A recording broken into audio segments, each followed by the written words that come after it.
Welcome back. You're still watching Network Africa on Channels Television. Now, a lot is happening in Garissa as we speak. Police in the Kenyan town have arrested more than half a dozen suspected members of the Somalia-based Al-Shabaab group.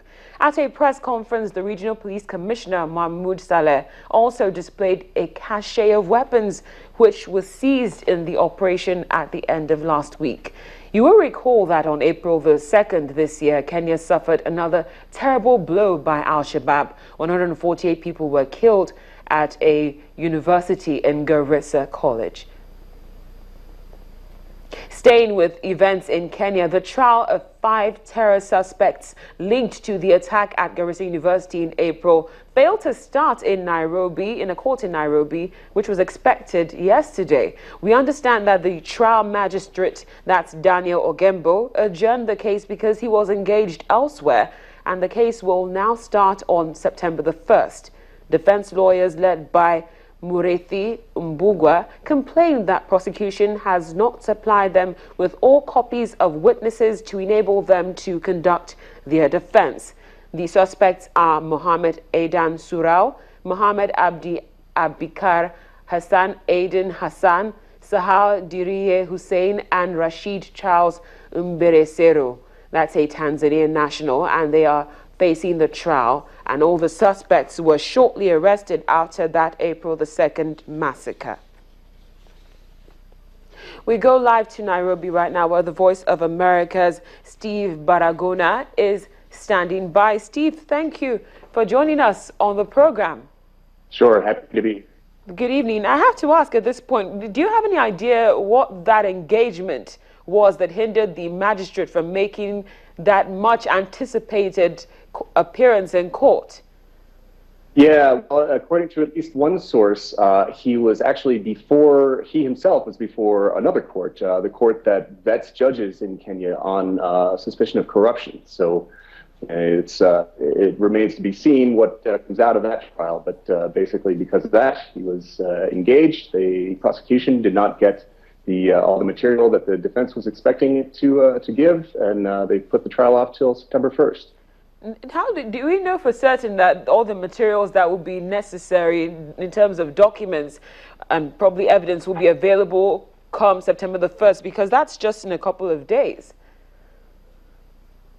Yeah, well, it's hard to know at this point. There were basically the statements that what the defense was asking for basically were statements from the prosecution that apparently were just confirmations, according to the prosecution, were just confirmations of witness statements. So it doesn't seem like it would be a heavy lift, but we'll see come September 1st.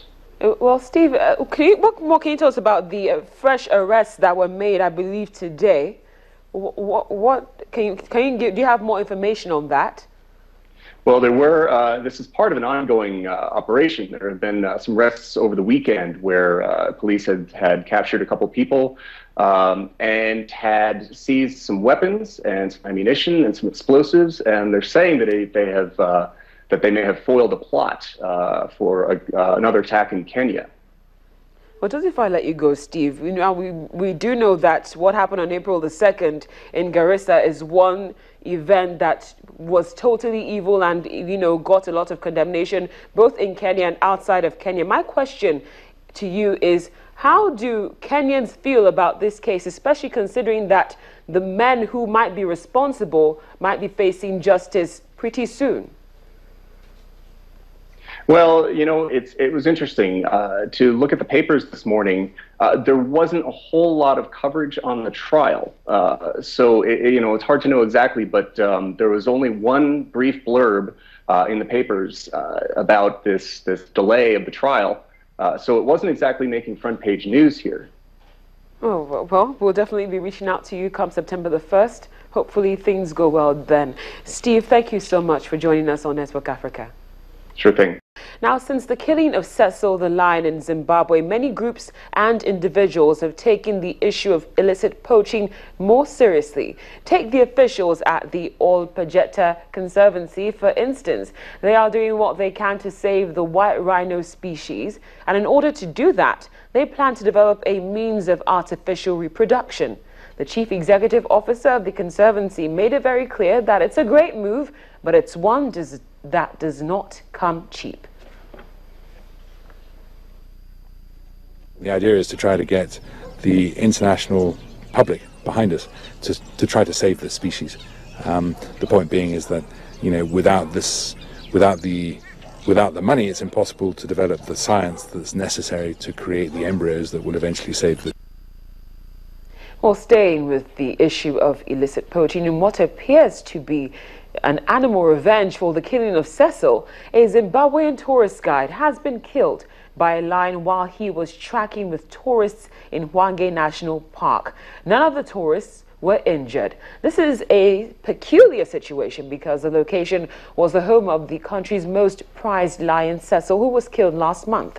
The Zimbabwe Parks and Wildlife Management Authority said the professional guide Quinn Swales was on a walking safari with 6 foreign tourists in Hwange Park on Tuesday, that's today, when he was attacked by a male lion wearing a GPS collar.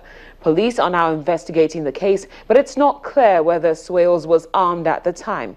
Cases of people killed by wild animals in and around Zimbabwe's national parks often go unreported, and in the past, some lions that have killed humans have had to be put down.